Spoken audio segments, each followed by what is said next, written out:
नमस्कार दोस्तों, स्वागत है आपका अपने YouTube चैनल अदर क्लासेस में। दोस्तों आज है 14 मार्च 2024। इस वीडियो में कवर करेंगे करंट अफेयर के बहुत इंपॉर्टेंट क्वेश्चंस। तो स्टार्ट करते हैं सबसे पहले अपने क्वेश्चन से। क्वेश्चन नंबर 1 है, नायाब सिंह सैनी किस राज्य के नए मुख्यमंत्री बने हैं? तो ये बने हैं हरियाणा के। तो ऑप्शन नंबर ए इसका सही हो जाएगा। हरियाणा की जो मुख्यमंत्री हैं, इससे पहले जो है मनोहर लाल खट्टर थे। ये आपको याद रखना है क्योंकि क्वेश्चन जो है एग्जाम में ये भी पूछा जा सकता है। नेक्स्ट क्वेश्चन,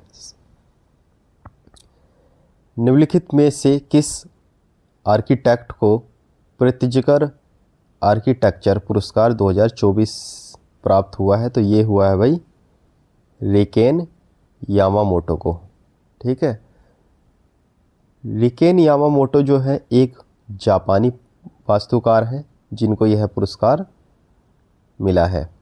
और इस पुरस्कार का जो नाम है, ठीक है, जो ये नाम दिया गया है प्रित्जकर आर्किटेक्चर पुरस्कार 2024, इसका दूसरा नाम जो है आर्किटेक्चर नोबल भी इसको कहा जाता है। ठीक है, इंपॉर्टेंट पॉइंट्स है। 79 ईयर, यानी ये जो है रिकेन यामामोटो, इनकी एज इतनी हो गई है और यह एक जापानी वास्तुकार है जिनको यह पुरस्कार प्राप्त हुआ है। ये पुरस्कार प्राप्त करने वाले यह जो है 90 जापानी पुरस्कार विजेता है। ठीक है, यानी 90 नंबर के हैं जापानी।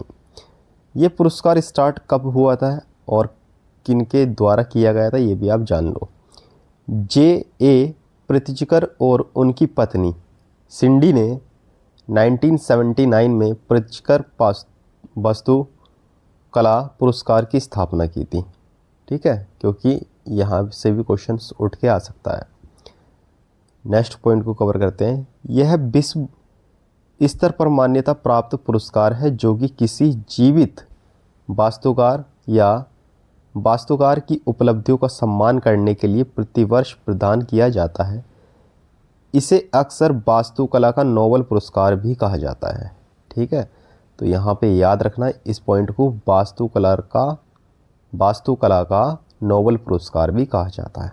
नेक्स्ट पॉइंट, इसका मेन उद्देश्य क्या है? जो ये पुरस्कार है इसका मेन उद्देश्य क्या है देने का? ये है कि वास्तुकारों को पहचानना है जिनकी काम प्रतिभा, दूरदर्शिता, समर्पण और मनुष्य और निर्मित पर्यावरण दोनों पर लगातार प्रभाव प्रदर्शित करता है।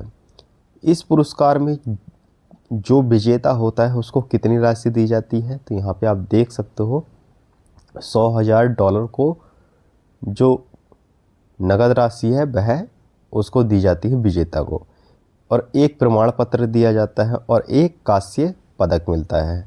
पदक में वास्तुकार लुइस सुलिवन से प्रभावित डिजाइन शामिल है। जो यह पुरस्कार है उसमें एक डिजाइन जो बना हुआ है, ठीक है, वह लुइस सुलिवन का है। बालकृष्ण दोषी एकमात्र भारतीय वास्तुकार हैं जिन्हें यह पुरस्कार 2018 में मिला था। ये पॉइंट बहुत अच्छे से कवर कर लीजिएगा क्योंकि यह पॉइंट जो है आपके क्वेश्चंस में आने की संभावना ज़्यादा रखता है। नेक्स्ट करते हैं। वैश्विक संस्था Stockholm International Peace Research Institute यानी सिप्री SIPRI द्वारा जारी की रिपोर्ट में, उस रिपोर्ट के अनुसार कौन सा देश दुनिया का सबसे बड़ा हथियार आयातकर देश बना है? ठीक है, तो जो आयातक देश है वो बना है भारत। ठीक है, हथियार के मामले में यानी आयात करने वाला। रिपोर्ट के मुताबिक पिछले 5 वर्षों में भारत के हथियार और रक्षा उपकरणों के आयात में 24% की वृद्धि देखने को मिली है। कितनी? 24। सिप्री एक स्वतंत्र अंतर्राष्ट्रीय संस्थान है जिसकी संस्था 1966 में हुई थी। यह संस्था युद्धों तथा संघर्ष, युद्ध सामग्रियों, हथियार नियंत्रण और निरस्त्रीकरण के क्षेत्र में शोध का कार्य करती है। इसका जो मुख्यालय है वह स्वीडन की राजधानी स्टॉकहोम में है। ठीक है दोस्तों, नेक्स्ट क्वेश्चन कवर करते हैं।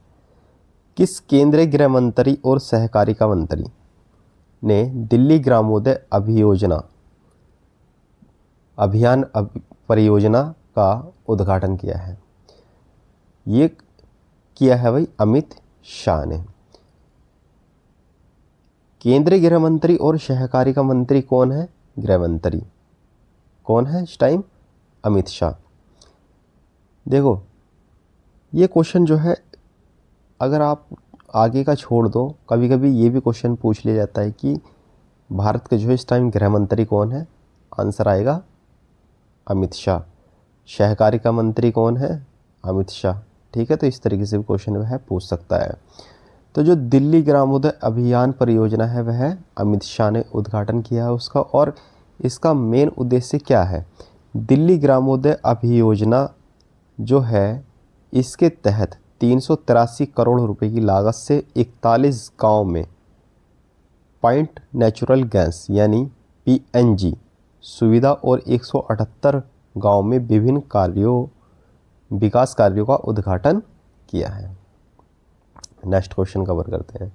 दोस्तों अगर आप इसी तरीके का रेगुलर नोटिफिकेशन चाहते हैं ताकि आप अपने एग्ज़ाम को अच्छे से कवर कर पाओ और आप जो है जितने भी आने वाले जैसे यूपी पीसीएस होता है, ठीक है, और आपका यूपीएससी है, बहुत सारे एग्ज़ाम ऐसे हैं जो जहाँ से ये क्वेश्चंस को है थोड़ा डीपली पढ़ने की ज़रूरत होती है, जहाँ से आप अपने क्वेश्चंस को आंसर अच्छे से रीड कर पाओ और उसको लिख भी पाओ। ठीक है, तो इसलिए ये जो डिस्क्राइब करके आपको समझाया जा रहा है इसलिए समझाया जा रहा है ताकि आप अपने क्वेश्चंस को डिस्क्राइब करके भी लिख पाओ। तो चैनल पर पहली बार विजिट कर रहे हैं, इस तरीके का रेगुलर नोटिफिकेशन चाहते हैं तो प्लीज़ चैनल को सब्सक्राइब जरूर करना ताकि इससे आने वाला नेक्स्ट नोटिफिकेशन वो आप तक पहुंच जाए और आप उसका संपूर्ण लाभ ले सको। नेक्स्ट क्वेश्चन है, प्रधानमंत्री नरेंद्र मोदी ने गुजरात के किस शहर में कोचरब आश्रम का उद्घाटन किया है? तो ये किया है भाई साबरमती शहर में। ठीक है, तो ऑप्शन नंबर ए इसका आंसर सही हो जाएगा। कोचरब आश्रम के बारे में थोड़ा सा जान लेते हैं। कोचरब आश्रम की स्थापना गांधी जी ने दक्षिण अफ्रीका से लौटने के बाद 25 मई 1915 को की थी। यह भारत में उनके द्वारा स्थापित पहला आश्रम था। हालांकि 17 जून 1917 को आश्रम को साबरमती नदी के तट पर एक बंजर भूमि पर स्थानांतरित कर दिया गया था। नेक्स्ट क्वेश्चन, स्वामी रामकृष्ण परमहंस की जयंती किस दिन मनाई जाती है? ठीक है, तो ये बनाई जाती है भाई 12 मार्च को। ठीक है, यानी 12 मार्च को मनाई गई है अभी। इनके बारे में थोड़ा सा जान लेते हैं। इनका जन्म जो है 18 फरवरी 1836 को भारत के पश्चिम बंगाल के हुगली के कमरपुकुर गांव में एक धार्मिक ब्राह्मण परिवार में हुआ था। वह देवी काली को समर्पित दक्षिणेश्वर काली मंदिर के पुजारी थे। ठीक है, वह अपने भक्तों के बीच रामकृष्ण परमहंस के नाम से प्रसिद्ध हुए। उनका पूरा नाम गदाकर चट्टोपाध्याय था। उनका विवाह शारदा देवी से हुआ था जो बाद में उनकी अध्यात्म समकक्ष बन गई थी। ठीक है, आगे नेक्स्ट क्वेश्चन, असम के मुख्यमंत्री हेमंत बिस्वा शर्मा ने किस जिले में 50 मेगावाट क्षमता की सौर परियोजनाओं का उद्घाटन किया है? तो ये किया है शोणितपुर जिला। तो शोणितपुर जिले में किया है। इसका मेन उद्देश्य क्या है मैं आपको एक ही पॉइंट में समझा देता हूँ। भारतवर्ष 2030 तक अपनी 50% बिजली क्षमता गैर जीवाश्म ईंधन आधारित ऊर्जा स्रोतों से करेगा। ठीक है, 50% बिजली, तो आपको ये याद रखना है। अगला क्वेश्चन, फरवरी महीने में यानी फरवरी माह में ICC player of the month का खिताब किसने जीता है? Option number A Annabel Sutherland, या बी यशस्वी जायसवाल, या फिर ए बी, या फिर इनमें से कोई नहीं। तो इसका ऑप्शन नंबर हो जाएगा भाई सी, ए और बी दोनों ने।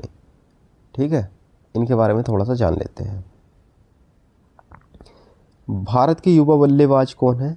यशस्वी जायसवाल को फरवरी 2024 के लिए आईसीसी पुरुष खिलाड़ी ऑफ द मंथ पुरस्कार दिया गया है, जबकि ऑस्ट्रेलिया की ऑलराउंडर एनाबेल सदरलैंड ने आईसीसी महिला प्लेयर ऑफ द मंथ का पुरस्कार जीता है। ठीक है, यशस्वी जायसवाल और यह ऑस्ट्रेलिया की है ऑलराउंडर एनाबेल सदरलैंड। इन्होंने क्या किया है इनके बारे में थोड़ा सा जान लेते हैं। जो यशस्वी जायसवाल है भारत के खिलाड़ी हैं। इन्होंने इंग्लैंड के खिलाफ हाल ही में खेली गई 5 टेस्ट सीरीज में शानदार प्रदर्शन किया था। बाएं हाथ के यह बल्लेबाज है और इन्होंने 2 शतक निकाले हैं।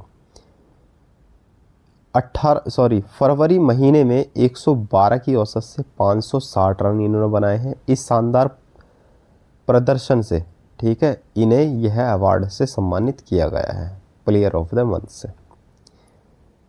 विशाखापट्टनम में दूसरे टेस्ट की पहली पारी में इन्होंने 209 रन बनाए हैं, यानी दोहरा शतक बनाया है। उसके साथ साथ यह शीर्ष स्थान पर भी आ गए हैं। फिर तीसरे टेस्ट की पारी में इन्होंने 214 रन बनाए हैं। ठीक है, इसमें भी इनका दोहरा शतक लगा है।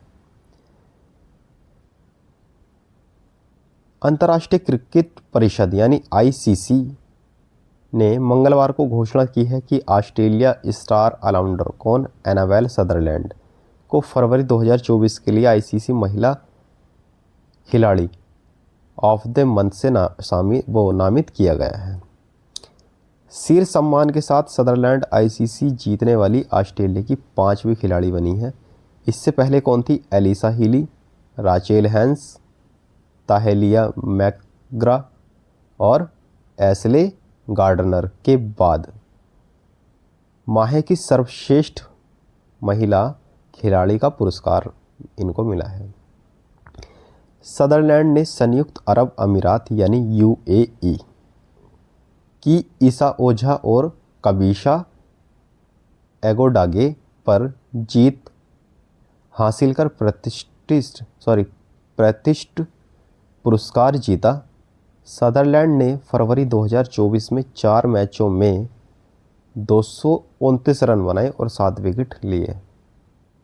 नेक्स्ट क्वेश्चन, नीदरलैंड के प्रीमियम इरास्मियानम फाउंडेशन द्वारा किस भारतीय लेखक को जलवायु परिवर्तन संकट को उजागर करने के लिए इरास्मस पुरस्कार 2024 से सम्मानित किया गया है? तो जो यह पुरस्कार है इरास्मस पुरस्कार 2024 जो है यह मिला है भाई अमिताभ घोष को। अमिताभ घोष के बारे में थोड़ा सा जान लेते हैं। यह पुरस्कार इनके अकल्पनीय की कल्पना विषय के लिए दिया गया है। इन्होंने अपनी पुस्तकों में जलवायु परिवर्तन से उत्पन्न वैश्विक जलवायु संकट को एक सांस्कृतिक संकट के रूप में उजागर किया है। यह प्रतिवर्ष उस व्यक्ति को या उस संस्था को दिया जाता है जिसने मानविकी या कला के क्षेत्र में असाधारण योगदान दिया हो। इस पुरस्कार के तहत जो है उस व्यक्ति को 150,000 यूरो की राशि दी जाती है। इसे प्रीमियम इरास्मियानम फाउंडेशन के द्वारा दिया जाता है। और इस पुरस्कार का क्या नाम है भाई? यहाँ पे आप देख सकते हो अमिताभ घोष को यह पुरस्कार मिला है। अमिताभ घोष जो है यह भारत के लेखक हैं और इरास्मस पुरस्कार 2024 से इनको सम्मानित किया गया है। उत्तर भारत, नेक्स्ट क्वेश्चन है, उत्तर भारत का पहला सरकारी होम्योपैथिक कॉलेज जम्मू कश्मीर के किस जिले में स्थापित किया जाएगा? तो ये किया जाएगा कठुआ जिले में। यहाँ पे आप देख सकते हो ये जितेंद्र सिंह है। इनके बारे में थोड़ा सा जान लेते हैं। केंद्रीय विज्ञान और प्रौद्योगिकी राज्य मंत्री स्वतंत्र प्रभार यानी कौन? जितेंद्र सिंह ने घोषणा की है कि उत्तर भारत का पहला सरकारी होम्योपैथिक कॉलेज जम्मू कश्मीर के कठुआ जिले में सररोटा क्षेत्र में स्थापित किया जाएगा। कॉलेज केंद्रीय वित्त घोषित होगा और इसकी लागत जो है 80 करोड़ रुपए होगी। ठीक दोस्तों, आज के लिए इतना ही। अब करते हैं 14 मार्च 2024 की करंट अफेयर के ऊपर जो है एक छोटी सी क्विज का आंसर देना है कमेंट बॉक्स में। ठीक है, और ये सारी की सारी करंट अफेयर की जो क्लास है क्विज की, ये ली गई हैं पिछली वाली क्लास के आधारित। अगर आपने लास्ट करंट अफेयर की क्लास नहीं देखी तो वो जाकर ज़रूर देखिएगा, तभी आप इनका आंसर लगा सकते हैं। क्वेश्चन है, हाल ही में केंद्र सरकार ने किस अधिनियम को लागू करने की घोषणा की है? तो ये की है भाई CAA। ठीक है, क्वेश्चन नंबर 2 है, किसने उड़ीसा में MIRV तकनीकी से लैस बैलिस्टिक मिसाइल अग्नि 5 का सफल परीक्षण किया है? तो ये किया है DRDO ने। तो इसका ऑप्शन नंबर हो जाएगा डी, आंसर सही हो जाएगा। नेक्स्ट क्वेश्चन करते हैं, सुप्रीम कोर्ट ने किस बैंक को 12 मार्च तक चुनावी बॉन्ड की जानकारी देने का आदेश दिया है? तो ये दिया है ऑप्शन नंबर ए, इसका आंसर सही हो जाएगा State Bank of India. Next question, Kishore Makwana किस आयोग के नए अध्यक्ष बने हैं? तो ये बने हैं ऑप्शन नंबर इसका हो जाएगा ए, इसका आंसर सही हो जाएगा राष्ट्रीय अनुसूचित जाति आयोग। नेक्स्ट क्वेश्चन, हाल ही में गोटबाया राजपक्षे ने कौन सी नामक पुस्तक का अनावरण किया है? तो ये किया है द कॉन्स्पिरेसी। ठीक है, गोटबाया राजपक्षे जो है वह श्रीलंका के पूर्व राष्ट्रपति थे। दोस्तों, जब यह वीडियो को आप PDF आप डाउनलोड करोगे तो आपको नीचे एक छोटी सी क्विज का जो है आंसर्स दिखाई देंगे। यहाँ पे जितने भी हमने 5 क्वेश्चंस लिए हैं, तो यहाँ से आप अपने क्वेश्चन का आंसर चेक कर सकते हो कि कितने क्वेश्चंस का आंसर सही है और गलत है। चैनल पे पहली बार विजिट कर रहे हैं तो प्लीज़ चैनल को सब्सक्राइब जरूर करना। मिलता है नेक्स्ट वीडियो। अगर वीडियो पसंद आई तो प्लीज़ वीडियो को लाइक और शेयर ज़रूर करना। धन्यवाद दोस्तों।